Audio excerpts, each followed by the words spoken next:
Assalamualaikum warahmatullahi wabarakatuh. Salam sejahtera untuk kita semua. Perkenalkan, saya Fitri Kinkin, beserta rekan saya, Cherry Kardinawati Sitohang, dari Universitas Informatika dan Bisnis Indonesia, Fakultas Teknologi dan Informatika, dari Program Studi Informatika. Pada kesempatan ini, saya akan mempresentasikan proses pengolahan data pada model klasifikasi dataset bank telemarketing untuk memenuhi tugas mata kuliah data mining dan data warehouse yang dibimbing oleh Bapak Budiman STMkom. Sesuai dengan ketentuan presentasi, video ini akan membahas tahapan-tahapan utama dalam alur kerja data mining. Untuk pembagian tugas, beberapa bagian akan saya jelaskan dan beberapa bagian lainnya akan disampaikan oleh rekan saya. Pada video ini, saya akan menjelaskan tahapan sebagai berikut. Yang pertama, data collection. Kedua, data preprocessing. Ketiga, exploratory data analysis. Seluruh proses yang kami lakukan bertujuan untuk membangun model klasifikasi yang akurat, stabil, dan dapat digunakan untuk memprediksi ketertarikan nasabah terhadap program deposito berjangka atau term deposit. Baik, tanpa berlama-lama, mari kita mulai pembahasannya. Di sini ada kode program. Ada import pandas as pd, import numpy as np.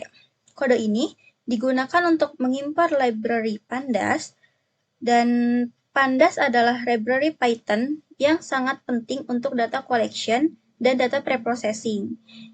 Digunakan untuk membaca data, mengolah data, membuat tabel, membersihkan data, dan banyak tugas lainnya. Kode ini mengimpor library numpy. NumPy digunakan untuk operasi matematika, array, perhitungan statistik, dan manipulasi angka. Untuk bagian from Google Colab import drive mount, content drive bagian ini digunakan untuk menghubungkan Google Colab dengan Google Drive. Pertama, kita mengimpor modul drive. Lalu dengan perintah drive mount, kita memasang drive agar file di dalamnya bisa diakses dari Colab. Langkah ini termasuk bagian data collection karena digunakan untuk mengambil dataset dari drive. Untuk kode selanjutnya, digunakan untuk mengambil dataset dari Google Drive. Baris pertama menyimpan lokasi file CSV ke dalam variabel path. Baris kedua membaca file tersebut menggunakan pdread CSV, lalu menyimpannya ke dalam variabel df parameter sep sama dengan kutip 1 titik koma kutip 1 dipakai karena file CSV ini dipisahkan oleh tanda titik koma, bukan koma. Bagian ini termasuk tahap data collection. Dan untuk df head, kode df head ini digunakan untuk menampilkan 5 baris pertama dari dataset. Tujuannya untuk memastikan dataset sudah terbaca dengan benar dan melihat gambaran awal struktur datanya. Ini termasuk langkah awal dalam data understanding atau bagian dari preprocessing ringan sebelum masuk ke tahap lainnya. Lalu ada df save. Ini itu menunjukkan ukuran dataset dan dari output-nya itu ada 41.215 baris, dan 21 ini adalah kolom. Jadi, kedua langkah ini termasuk bagian data understanding dalam tahap preprocessing awal. Untuk df di types, kode ini digunakan untuk melihat type data pada setiap kolom di dalam dataset dari output yang muncul. Terlihat mana kolom yang berupa angka dan mana yang masih berupa objek atau teks. Informasi ini penting untuk preprocessing karena kolom bertipe objek biasanya perlu di-encode sebelum masuk ke tahap modeling. Dan untuk df describe, digunakan untuk menampilkan statistik dasar dari semua kolom numerik dalam dataset. Hasilnya menunjukkan informasi seperti jumlah data atau count, nilai rata-rata, mean, standar deviasi, STD, nilai minimum, nilai maksimum, serta nilai kuartil. Dari tabel ini, kita bisa melihat gambaran umum distribusi data numerik. Misalnya, rata-rata usia nasabah, durasi panggilan, jumlah kampanye sebelumnya, dan variabel ekonomi lainnya. Langkah ini termasuk dalam proses exploratory data analisis untuk memahami karakteristik awal datanya. Untuk kode ini adalah membuat sebuah fungsi bernama plot numerical distribution yang digunakan untuk menampilkan distribusi data pada satu kolom numerik.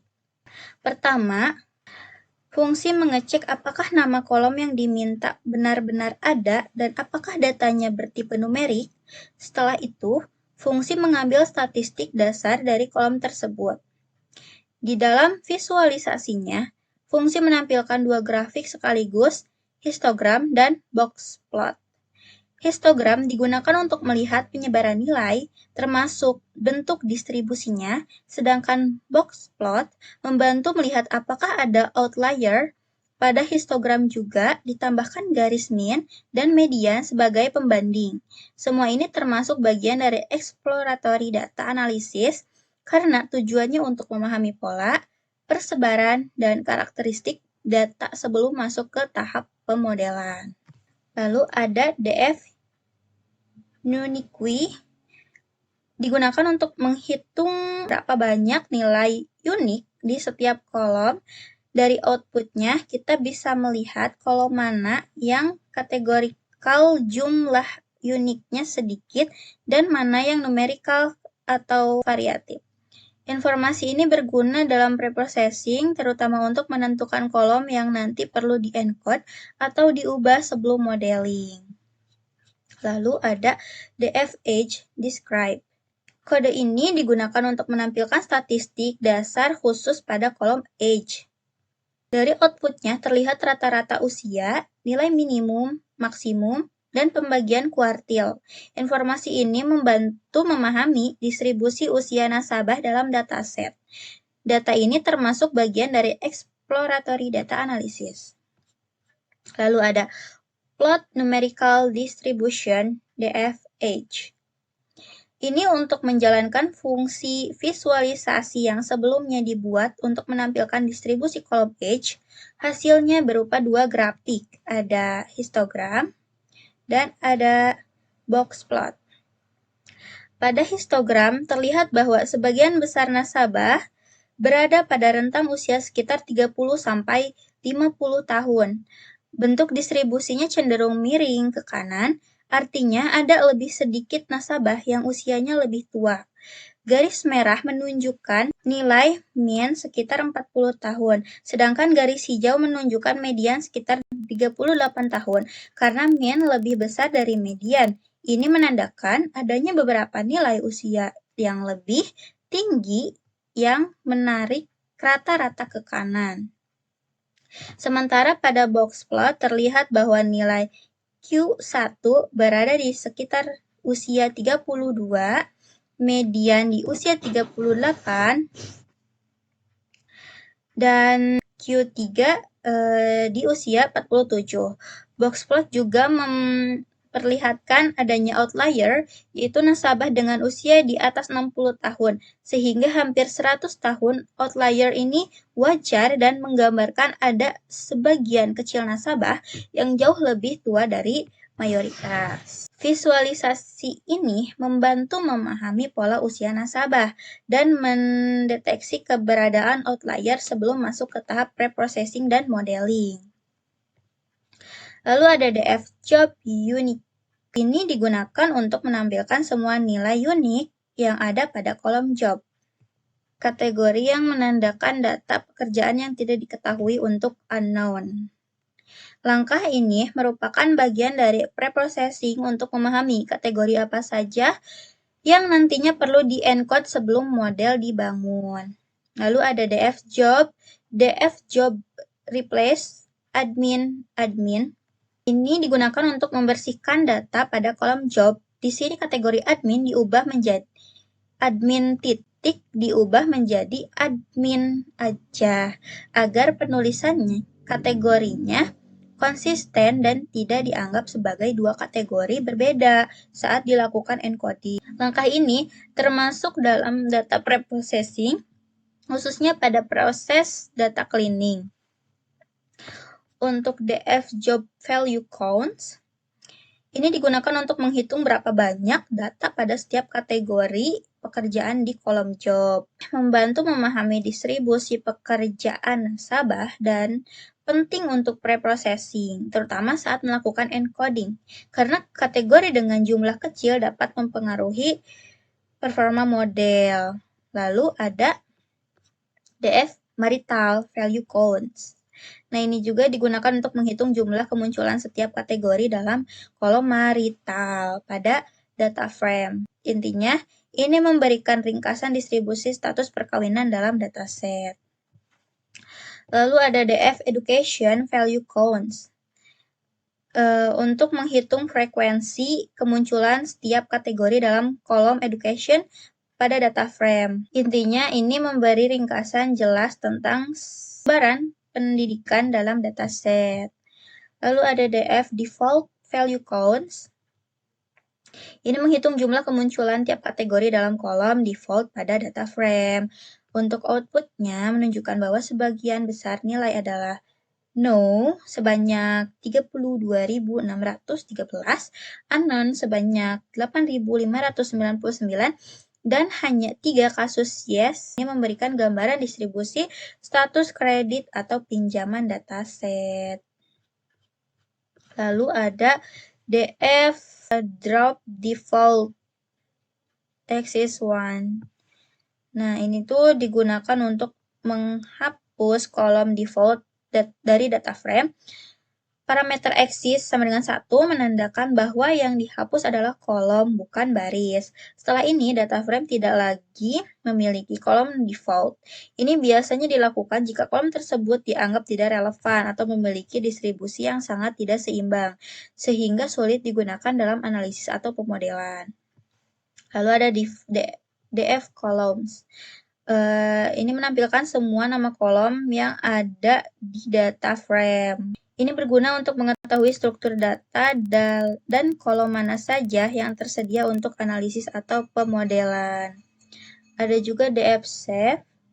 Ini menampilkan dimensi data frame. Barisnya itu ada 41.215 dan untuk kolomnya ada 20.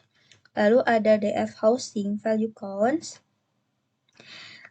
Ini tuh untuk menghitung frekuensi kemunculan setiap kategori dalam kolom housing pada data frame.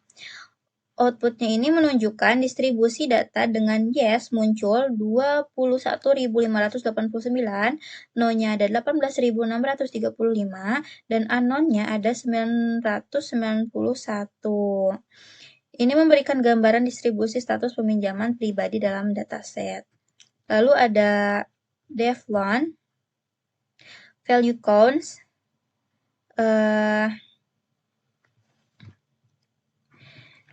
Ini tuh untuk menghitung jumlah kemunculan tiap kategori dalam kolom loan pada data frame.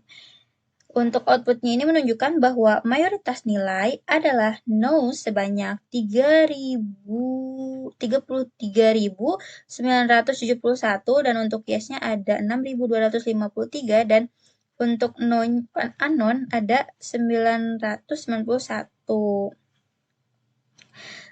Ini tuh memberikan gambaran distribusi status peminjaman pribadi dalam dataset. Dan untuk df kontak ini menghitung frekuensi masing-masing kategori dalam kolom kontak pada data frame. Untuk hasilnya atau outputnya menunjukkan bahwa kontak melalui seluler muncul 26.169, untuk telepon ada 15.046. Ini tuh memberikan informasi tentang metode komunikasi yang paling sering digunakan dalam dataset. Dan untuk df mount value counts, menghitung frekuensi kemunculan setiap kategori dalam kolom month pada data frame. Untuk hasilnya ini menunjukkan distribusi data berdasarkan bulan dengan Mei paling banyak muncul, yaitu ada 13.769 kali, diikuti Juli, diikuti Agustus, diikuti Juni, seterusnya hingga Desember yang paling sedikit, yaitu 190 kali. Ini tuh menandakan hasilnya sebagai sebagian besar aktivitas tercatat dalam dataset. Dan untuk DF Day of Week, ini tuh menghitung jumlah kemunculan tiap kategori dalam kolom Day of Week pada data frame. Untuk outputnya ini menunjukkan distribusi data berdasarkan hari dan membantu melihat hari-hari paling umum terjadinya aktivitas dalam dataset. Dan ada juga duration, memberikan ringkasan statistik deskriptif untuk kolom duration pada data frame. Outputnya seperti ini. Dan ini tuh menunjukkan tipe data adalah bilangan desimal. Ini membantu memahami distribusi dan penyebaran durasi dalam dataset. Lalu ada plot numerical distribution DF duration.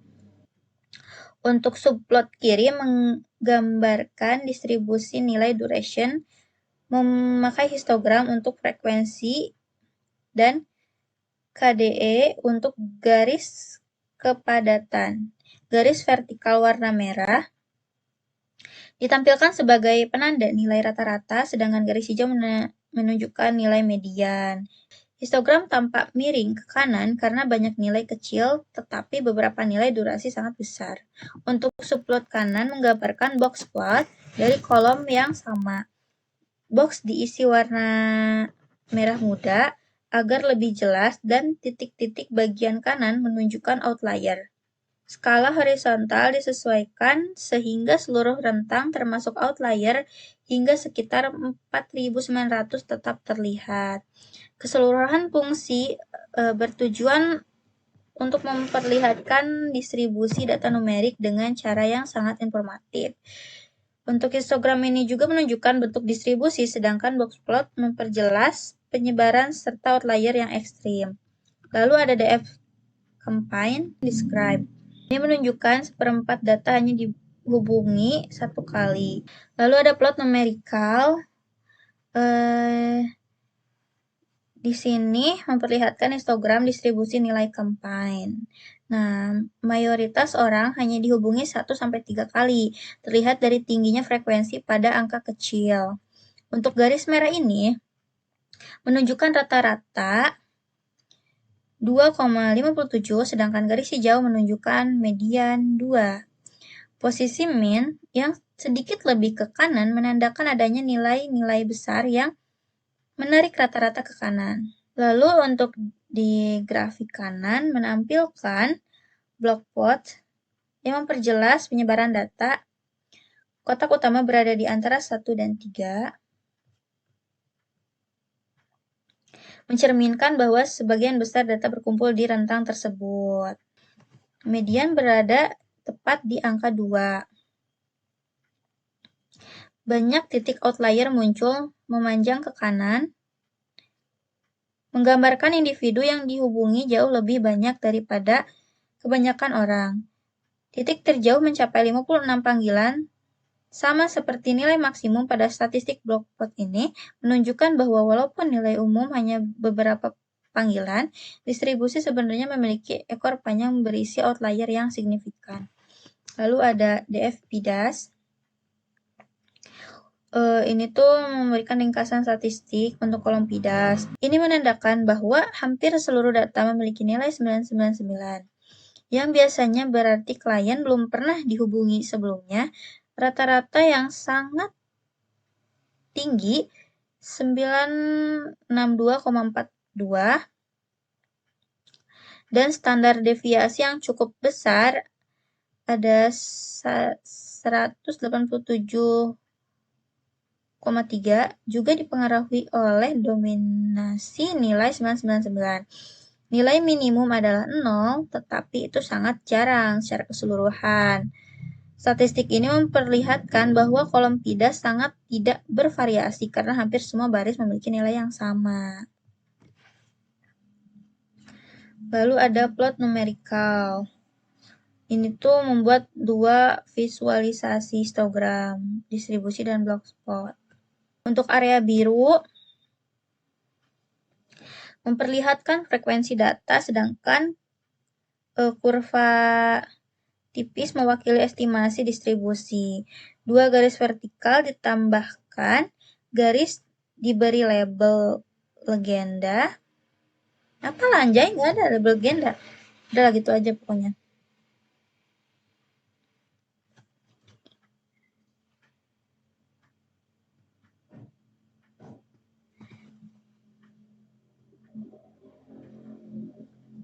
Lalu di plot sisi kanan adalah block spot PIDAS. Ini memvisualisasikan persebaran data melalui nilai minimum, Q1, median, Q3, dan maksimum. Masing-masing titik penting diberi label teks seperti Q1, 999, median 999, max 999, dan seterusnya. Plot ini membantu memperlihatkan apakah data memiliki pencilan atau distribusi sangat condong. Lalu ada DF PIDAS. Ini menunjukkan jumlah hari sejak nasabah terakhir dihubungi. Nilai selain 999 menunjukkan jumlah hari real sejak kontak terakhir dilakukan. Misalnya 3 hari, 6 hari, 4 hari, dan seterusnya. Dan hasil ini terlihat bahwa hanya sebagian kecil nasabah yang pernah dihubungi sebelumnya. Misalnya nilai 3 muncul 440 kali, 6 muncul 414 kali, dan 4 muncul 118 kali, dan seterusnya. Nilai-nilai yang sangat kecil seperti 27, 25, 26, 20 hanya muncul 1 kali, menandakan distribusi yang sangat condong. Secara keseluruhan, distribusi ini menunjukkan bahwa hampir seluruh data PIDAS berbasis kode 999. Ini juga menjelaskan mengapa min dan median pada grafik berada dekat angka 999. Lalu, untuk DF Prevost, ini menunjukkan berapa kali nasabah pernah dihubungi pada kampanye sebelumnya. Ini menegaskan bahwa distribusi dan data sangat condong ke 0, dan interaksi sebelumnya hampir tidak terjadi pada sebagian besar nasabah. Untuk plot numerical distribution, DF Prevost, untuk grafik histogram ini hampir seluruh data terkonsentrasi pada nilai 0, sehingga kotak pada box plot berada tepat di level 0 untuk Q1, median, dan Q3. Titik-titik yang muncul di atas garis adalah outlier berupa nilai Prevost antara 1 sampai 7. Nilai maksimum adalah 7 dan diberi anotasi. Visualisasi ini menegaskan bahwa variabel Prevost sangat squid dan 75% lebih data bernilai 0, sama seperti hasil statistik deskriptif sebelumnya. Lalu ada DF Prevost. Ini nilai 0 muncul paling banyak, yaitu 35.586 kali. Terus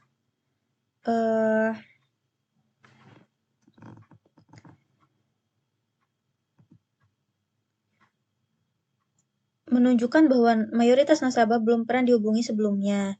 Nilai 1 muncul 4.563 kali, yang berarti hanya sebagian kecil yang pernah dihubungi sekali. Nilai 2, 3, 4, 5, dan 6 semakin sedikit kemunculannya, menunjukkan bahwa pengulangan kontak sebelumnya jarang terjadi. Nilai maksimum 7 hanya muncul sekali, sehingga termasuk outlier. Distribusi ini menegaskan bahwa variabel Prevost sangat condong ke nilai 0 dan intensitas kontak sebelumnya sangat rendah pada sebagian besar nasabah. Lalu ada DF EMP VAR rate. Ini mencerminkan tingkat variasi pekerjaan. Lalu ada plot numerical distribution. Ini untuk sisi kiri menunjukkan sebaran nilai. Histogram di sisi kiri menunjukkan sebaran nilai EMP VAR rate yang terbagi ke beberapa kelompok nilai ekonomi tertentu. Lalu box plot di sisi kanan memperlihatkan rentang distribusi dengan lebih jelas. Lalu, secara keseluruhan, visualisasi ini menunjukkan variabilitas ekonomi yang cukup lebar, tetapi mayoritas data berada pada kondisi ekonomi yang stabil dan positif. Ada juga DFMP Varied Value Counts. Ini menunjukkan bahwa kondisi ekonomi pada periode tersebut paling sering berada pada tingkat pertumbuhan yang positif. Distribusi ini menunjukkan bahwa dataset membuat beberapa kondisi ekonomi berbeda, namun cenderung didominasi oleh nilai-nilai positif dengan sesekali muncul kondisi penurunan tajam. Lalu ada DF Counts. Ini mempresentasikan indeks harga konsumen. Lalu ada plot numerical distribution.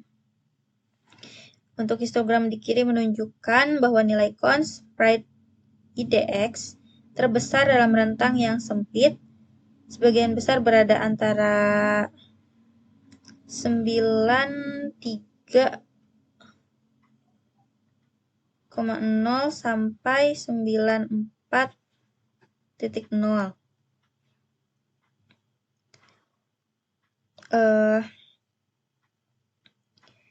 Puncak frekuensi paling tinggi ada di sekitar 94,0, menandakan periode ketika indeks harga konsumen berada pada level tersebut. Paling sering muncul, garis merah menunjukkan min 93,58, sedikit lebih rendah dari median, 93,75,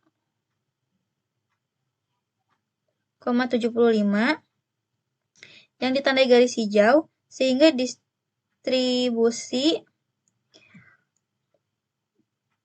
distribusinya condong sedikit ke kiri.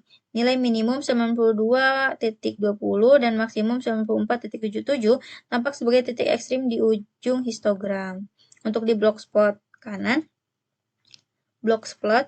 di kanan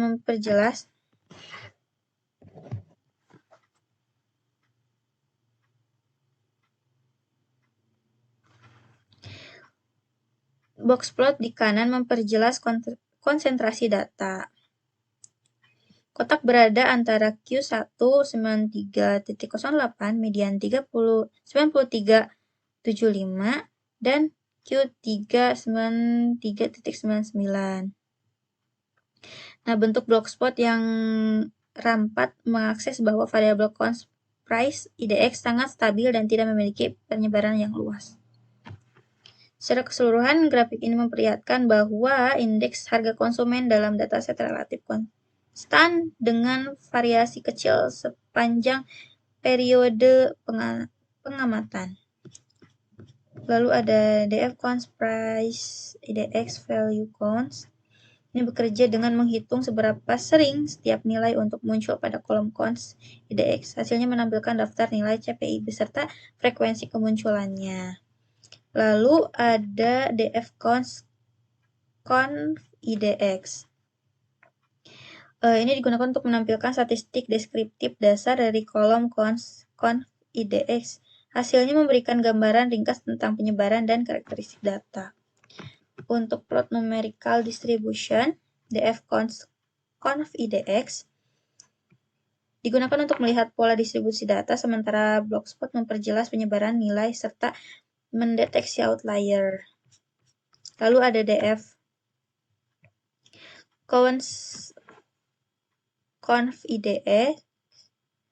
Ini menghitung berapa kali setiap nilai konsumen confidence index muncul dalam kolom conf IDX. Di sini saya akan melanjutkan apa yang telah dipaparkan oleh rekan saya yaitu Fitri. Nah, di sini saya akan menjelaskan dari DF Huburn Describe. Ini adalah sebuah codingan yang digunakan untuk menampilkan statistik dasar pada kolom Huburn tersebut, yaitu suku bunga euro interbank selama 3 bulan. Dari hasil terlihat nilai rata-rata sekitar 3,62 dengan nilai minimumnya di 0,063 dan maksimumnya itu kita ada di 5,04. Kuartil menunjukkan sebagian besar dari data berada di rentang 1,34 sampai di 4,96. Informasi ini digunakan dalam employatory data analis untuk memahami persebaran nilai ekonomi yang mungkin berpengaruh terhadap keputusan nasabah. Next, selanjutnya saya akan menjelaskan tentang codingan dari plot numerical distribution yaitu DF Huburn. Nah, di sini tuh ada outputnya tuh menunjukkan statistik deskriptif variabel Huburn yaitu suku bunga euro interbank over rate untuk tenor selama 3 bulan dengan 41.215 observasi.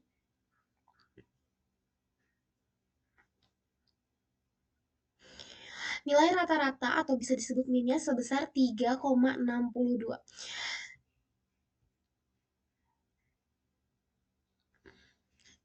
Dan simpangan bakunya yaitu ada di 1,73 mengintimidasikan adanya variasi yang cukup tinggi antar periode. Nilai minimumnya ada di 0,63 menunjukkan periode suku bunga sangat rendah, sedangkan nilai maksimumnya ada di 5,5 mencerminkan periode suku bunga tinggi. Nilai mediannya ada di 4, ada di 4,86 serta kuartil bawah dan atas masing-masing ada di 1,34 dan 4,96 dan 4,96 yang berada di sini mengisyaratkan distribusi data yang agak condong ke kiri, di mana sebagian besar nilai berkisaran pada rentang suku bunga menengah harga tinggi. Selanjutnya di sini akan saya menjelaskan di codingan DFMR Employee Describe. Nah, di codingan ini digunakan untuk melihat statistik dasar dari kolom NR employee tersebut, yaitu jumlah karyawan yang bekerja di suatu periode ekonomi. Dari hasil yang terlihat adalah rata-ratanya ada di 5.167 dengan variasi yang tidak terlalu besar, sekitar di 72. Nilai maksimumnya berada pada 5.228, sedangkan nilai maksimum dari ketiganya di 528, sedangkan nilai minimumnya ada di 4.963. Menunjukkan data cenderung terkumpul di rentang atas. Analisis ini termasuk bagian dari exploratory data analis untuk memahami kondisi ekonomi yang mungkin berpengaruh pada hasil kampanye. Selanjutnya di sini ada plot numerical distribution di FNR employee. Output yang ada di sini adalah menyajikan ringkasan statistik untuk kolom NR dari employee atau jumlah karyawan. Analisisnya menunjukkan distribusi yang condong atau bisa disebut dengan left square yang terindikasi dari nilai mean atau rata-rata pada 5.167,03 yang lebih rendah daripada median yaitu 50%-nya yaitu 5.191. Fitur ini yang paling signifikan dari distribusi ini adalah nilai kuartil ketiga yaitu 75% sama dengan nilai maksimum yaitu 5.228,1 yang setidaknya yang setidaknya 25% dari total observasi memiliki nilai tunggal tersebut. Kecondongannya ke kiri disebabkan oleh adanya nilai yang lebih rendah hingga minimum 4.000. Minimumnya itu ada di 4.963 yang menarik rata-rata ke bawah, sementara sebagian besar data terkonsentrasi di batas atas rentang nilai. Selanjutnya di sini ada DF. DF dari data NR, Employed Value Counts. Nah, kodenya itu digunakan untuk melihat frekuensi kemunculan setiap nilai unik pada kolom NR employee tersebut. Hasilnya menunjukkan bahwa beberapa nilai muncul jauh lebih sering dibandingkan dengan yang lain. Seperti pada 5.228 koma satu, 5.999,1 dan 5.191,0. Ini menunjukkan bahwa variabel ini tidak memiliki nilai acak melainkan berupa indikator ekonomi yang berubah pada periode tertentu. Analisis ini bagian dari exploratory data analysis untuk memahami pola data sebelum digunakan modeling. Selanjutnya di sini ada DF, yaitu di mana variabelnya itu value counts, menampilkan jumlah kasus untuk target. Hasilnya adalah 36.568 dan yes-nya itu ada di 4.647, yang dimana totalnya itu menjadi 41.215 atau sekitar 88,7%-nya no dan 11,3%-nya itu yes. Nah, jadi singkat itu kelas tidak seimbang, yaitu kelasnya tidak seimbang atau balance. Dalam presentasi sebutnya efek, jangan mengandalkan akurasi saja. Dan dapat dijelaskan bahwa mitigasinya secara singkat pakai matriks seperti precision atau yang dilakukan stratific atau split. Nah, next ya, di sini saya akan menjelaskan DF, yaitu variabel Y, value counts, normalisnya yaitu true.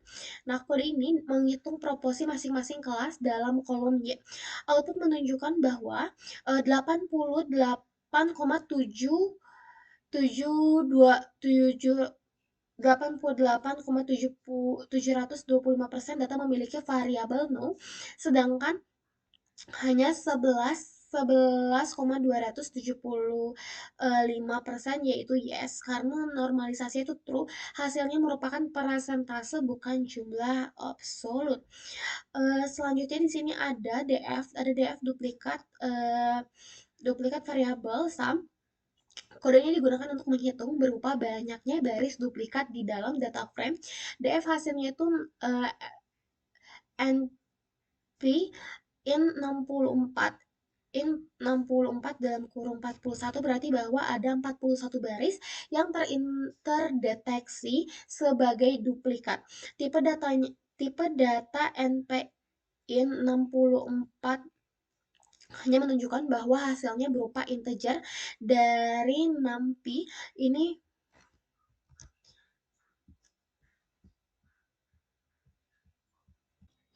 next, di sini saya akan menjelaskan di codingan DF drop duplicate keep plus reset index. Nah, di sini tuh untuk menghapus semua baris duplikat dan menyisakan versi terakhir dari tiap duplikat, lalu mengatur ulang indeks agar rapi.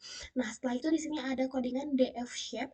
Di sini tuh menunjukkan ukuran untuk menjadi 41.000 menjadi 41.174 baris dan ada 21 kolom sesuai dengan berkurangnya 41 duplikat yang sebelumnya yang di atas ini. Nah, next ya, di sini saya akan menjelaskan di DF is null. Is null sum, perintah ini telah menampilkan jumlah nilai kosong pada setiap kolom, yang terlihat bahwa hanya kolom H yang memiliki 15 nilai kosong, sementara kolom-kolom lainnya tidak ada nilai yang kosong. Untuk mengetahui karakteristik yang kehilangan nilai usia, lalu dilakukan pengecekan. Next, di sini ada DFH is null job value const. Di situ kita bisa dicek dulu karena data jobnya ada yang unknown. Dan hasil itu menunjukkan bahwa barisan kehilangan umur berasal dari 3 jenis pekerjaan, yaitu ada blue collar sebanyak 8, ada service sebanyak 6, dan technician sebanyak 1. Selanjutnya di sini ada dev umur, isi umur. Nah, di sini itu si umur itu X kan, si umur ini nih X dibuat untuk mengisi nilai umur yang hilang. Fungsi ini mencapai nilai rata-rata usia berdasarkan jenis pekerjaan tertentu lalu membulatkan dengan NP round. Selanjutnya di sini ada df log H is null H, df H is null job, apply isi umur. Lalu ada dfh is null sama dengan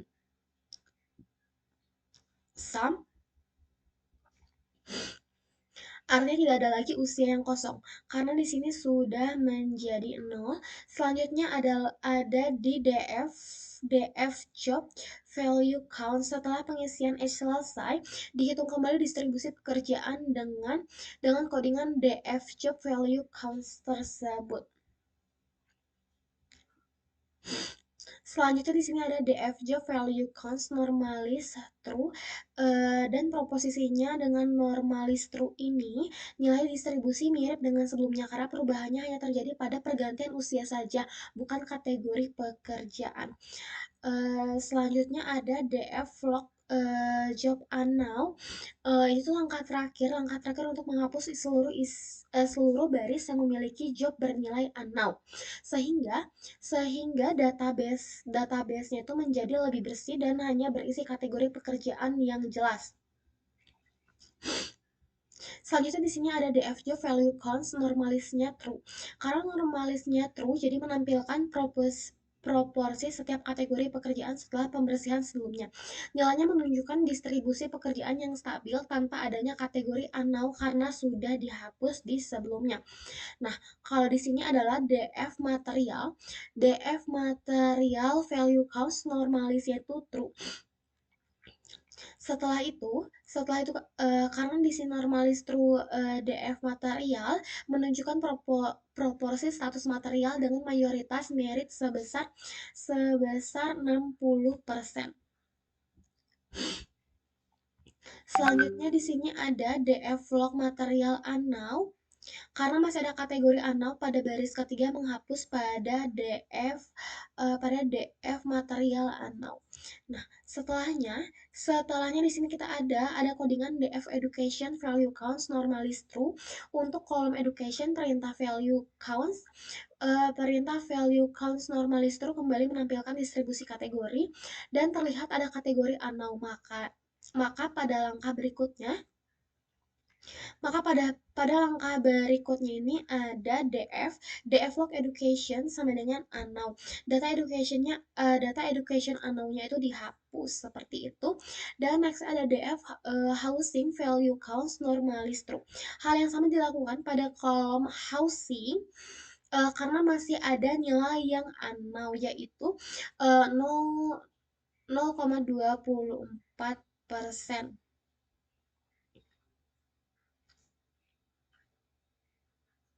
Lalu pada baris kategori tersebut dihapus. Selanjutnya di sini ada df loan normalisasi true. Di sini ada kategorinya no itu ada 84% dan yes-nya itu ada di 15%. Ada df reset index, kemudian data frame itu akan di reset indeksnya agar menjadi rapi. Selanjutnya ada df paydays value counts normalisasi true. Nah, di bagian sini menunjukkan bahwa 96% nilainya adalah 99, yang biasanya berarti pelanggan belum pernah dihubungi sebelumnya. Nilai selain 999 memiliki proporsi sangat kecil. Nah, selanjutnya di sini ada codingannya df log df pd 99 pd sama dengan yes. Nah, langkah ini adalah mencoba untuk mengganti semua nilai selain 99 menjadi kategori yes, namun muncul peringatan karena kolom paydays memiliki pertipe integer sehingga tidak compatible dengan tipe string. Nah, selanjutnya di sini ada codingannya df log df paydays 99 paydays sama dengan no. Setelah itu baris baris DF Vlog Pages mengganti 99 menjadi kategori null. Hasilnya akhirnya adalah kolom pages berubah jadi numerik menjadi kategori biner, yaitu yes jika pernah dihubungi sebelumnya dan no jika tidak pernah dihubungi sebelumnya. Selanjutnya ada DF rename pages ever call axis 1. Kolom pages menunjukkan apakah nasabah pernah dihubungi sebelumnya. Nilai 99 berarti belum pernah dihubungi. Untuk mempermudah pemahaman, kolom diganti menjadi ever call. Selanjutnya di sini ada DF ever call value counts normalisasi true, menunjukkan bahwa no itu ada di 96,42%, sedangkan yes itu ada di 3,57%, yang dimana mayoritas nasabah belum pernah dihubungin sebelumnya. Selanjutnya di sini ada DF outcome value counts normalisasi true. Eh, di sini itu ada tiga ya, ada tiga ada tiga, yaitu kalau misalnya value counts itu menghitung jumlah setiap kategori. Kalau normalisasi tour itu menampilkan proporsi dalam bentuk persen bukan jumlah, digunakan untuk melihat distribusi hasil pemasaran sebelumnya. Sebanyak 86,45% nasabah tidak memiliki hasil sebelumnya karena belum pernah dihubungi. Sebanyak 10,30% pernah dihubungi tapi gagal. Sebanyak 3,25% pernah dihubungi dan berhasil. Selanjutnya di sini ada DF Vlog Podcast.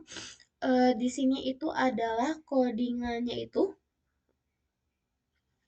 memilih baris atau kolom tertentu, sehingga memilih baris dan yang nilainya non-consistent.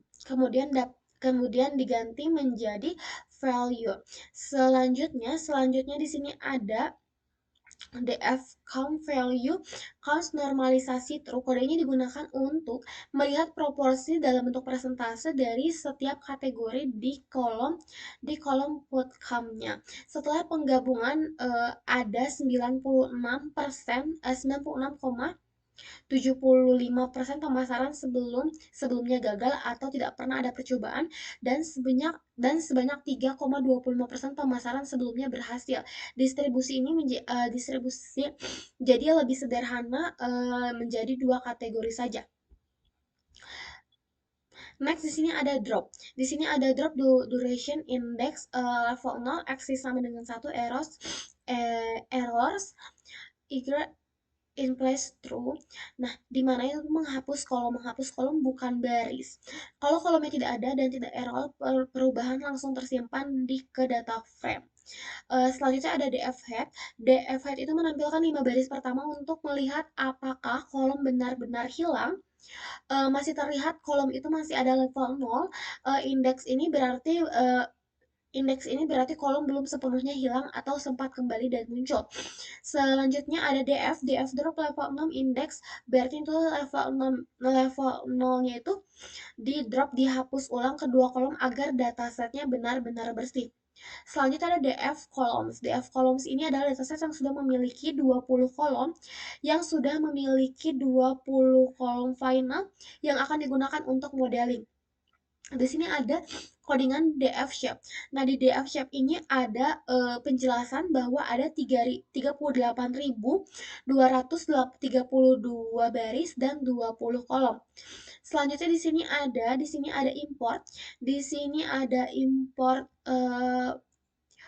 plotty, di mana ini tuh bisa membuat grafik lebih cepat seperti pie bar line, dan graph object seperti grafik custom yang memiliki kompleks, dan plotty Maxolips itu membuat grafik dengan banyak panel. Nah, di sini juga ada codingan.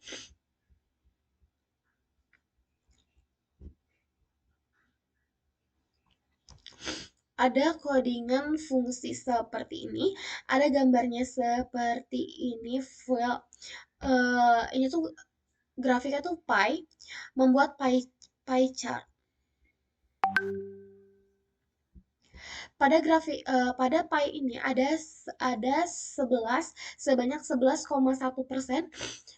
yang yes, dan 88,9% itu no. Nah, kalau yes ini merupakan nasabah berlangganan deposito, sedangkan 88,9% nasabah tidak berlangganan deposito. Dari grafik terlihat bahwa bagian biru no itu jauh lebih besar daripada bagian yes, itu artinya mayoritas nasabah tidak tertarik berlangganan dan hanya sebagian kecil yang mengatakan yes. Ini memperlihatkan bahwa dataset sangat tidak seimbang atau tidak balance. Pie chart ini membantu memahami kondisi target sebelum di modeling. Selanjutnya di sini ada DF, yaitu variabel Y, value counts. Kode ini menghitung jumlah masing-masing kategori pada kolom Y. Pada kolom Y itu kolom target atau nasabah berlangganan atau tidak berlangganan deposito sebanyak 33.975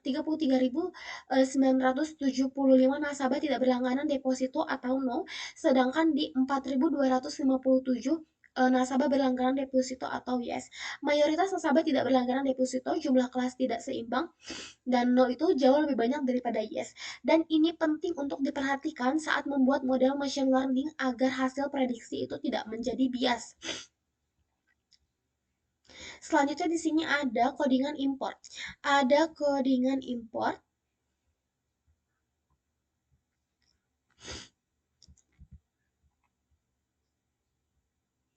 Next di sini ada create hits age, yaitu umur. Nah, di sini itu ada persebaran umur baik untuk nasabah yang berlabel no dan yes. Mirip-mirip dengan nasabah yang paling banyak di kontak itu di umur 30 sampai 40 tahun. Pada rentang 30 sampai 55 tahun nasabah lebih cenderung menolak. Sedangkan pada rentang 60 tahun ke atas nasabah cenderung menaruh deposito. Selanjutnya di sini ada create bar. Create bar job yaitu adalah sebuah pekerjaan. Dari blue collar dan service, presentasi nasabah tersebut memiliki deposito jauh lebih tinggi dibandingkan yang tidak memiliki deposito, sehingga kriteria memiliki presentasi no yang lebih tinggi. Presentasi no lebih tinggi daripada yes. Selanjutnya di sini ada pay material. Ada total nasabah tidak membuka deposito dan mau membuka deposito. Sebagian besar nasabah sudah berstatus menikah dan distribusi status menikah setiap labelnya juga tidak jauh berbeda. Yang warna biru itu menunjukkan bahwa sudah menikah, yaitu married. Selanjutnya di sini ada create bar education. Di sini ada create bar education, nasabah memiliki presentasi deposito lebih tinggi daripada yang tidak deposito pada seluruh pendidikan kecuali university, degree dan professional course.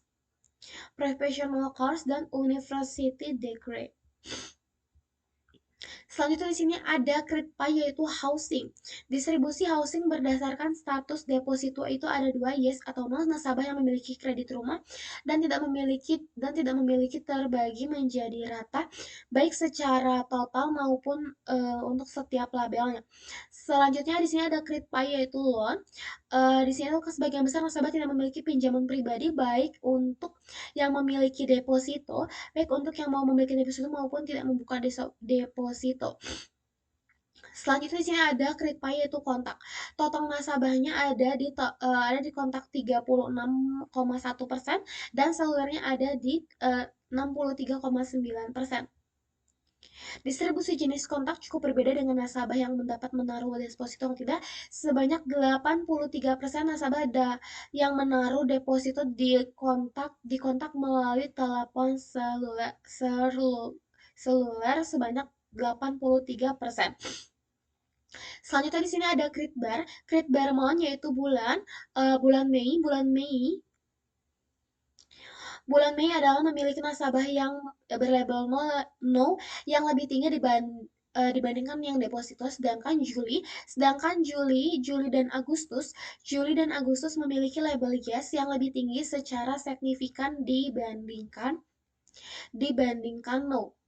Selanjutnya ada create table day of week. Day of week itu persebaran hari untuk nasabah yang menaruh deposito maupun tidak tersebar cukup merata sehingga hari tidak dapat dijadikan sebuah indikator yang paling tepat.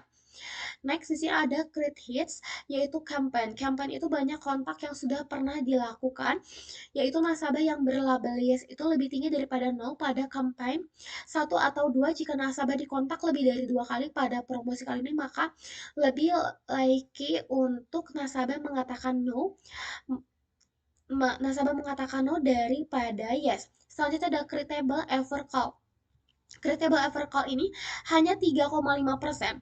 Hanya 3,57% dari total nasabah yang sebelumnya pernah ditelepon, dan dapat dilihat bahwa sebanyak 20% dari nasabah yang menaruh deposito pernah ditelepon sebelumnya hanya di 20,3%.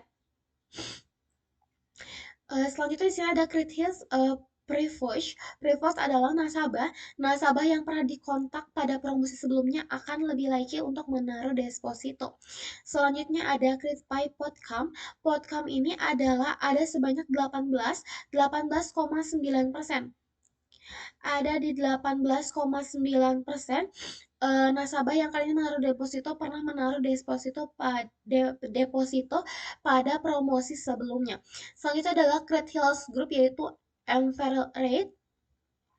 Dapat dilihat bahwa nasabah pada Everrate memiliki 1,5 memiliki presentasi berlabel yes yang jauh lebih tinggi daripada no, ada di 1,5.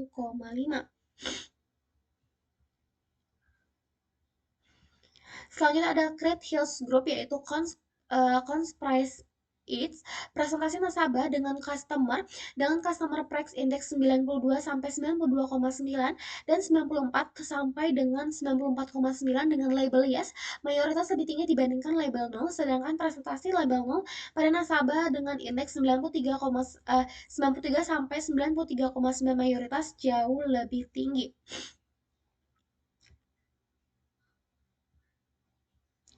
Jauh lebih tinggi pada 93,994.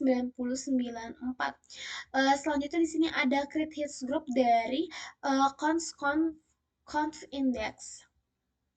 Dapat dilihat bahwa apabila Conf Index lebih dari minus 37,5 presentase nasabah yang memiliki deposito jauh lebih tinggi daripada yang menolak atau tidak. Selanjutnya ada Critbal dari Eurobonds. Nasabah dengan Eurobonds 3 bulan kurang dari 2 memiliki presentasi label yes dan lebih tinggi secara signifikan, sedangkan Eurobond yang tingginya di 4 sampai 5 ini memiliki presentasi label no yang lebih tinggi. 4-5 memiliki label no yang lebih tinggi. Selanjutnya di sini ada Crit Hits Group NR Employed. Di sini itu ada nasabah dengan NR Employed kurang dari 5.100 memiliki presentasi label yes yang jauh lebih tinggi daripada label no. Label yes-nya lebih tinggi daripada label no. Nah, selanjutnya di sini ada contoh penggunaan untuk heatmap kolerasi fitur dengan target Y. Dapat dilihat bahwa fitur dapat terkait pada label ekonomi membuat kolerasi yang tinggi satu sama lain, sementara pada fitur lainnya kolerasi beragam dan ada beberapa yang terlihat cukup signifikan. Dari age, job, material, dan education, housing, land, semua fitur yang ada.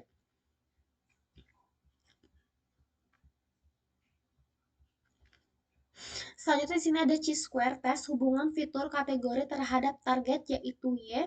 Di sini ada hasil pengujiannya. Hasil pengujian semua fitur-fitur dari non-loan, housing, day of the week, material, job, education, kontak, dan semuanya berdasarkan plot fee.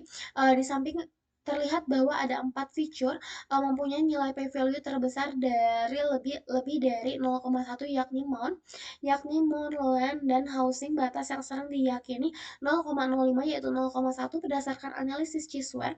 Tes 3 kolom cenderung tidak berkaitan dengan kolom Y. Hasil Chi-square ini sejalan dengan nilai korelasi fitur dengan labelnya dimanapun p-value sebesar pada fitur dengan nilai korelasi 0.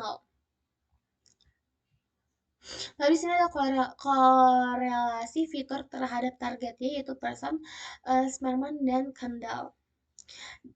Evercall ini Evercall mempunyai korelasi tertinggi Y atau negatif duration, mempunyai korelasi tertinggi Y positif long month, dan mempunyai korelasi paling kecil itu kurang dari 1 Evercall. Selanjutnya ada XDF drop, Y long month, akses 0, dan Y itu DFY. Di sini Y itu merupakan label variabel dependent, fitur duration tidak tidak relevan dan tidak akan digunakan untuk variabel independen. Fitur mon dan lon ini dinilai kurang berkorelasi dengannya dibuktikan melalui dua cara, yakni Chisware yang tadi barusan, tes dan korelasi. Fitur housing masih tetap digunakan karena hanya dianggap tak berhubungan dengan Chisware tes saja, dan korelasinya itu masih dianggap berpengaruhnya itu kecil. Nah, di sini ada X head, yaitu ada kolom-kolom dari semua fitur.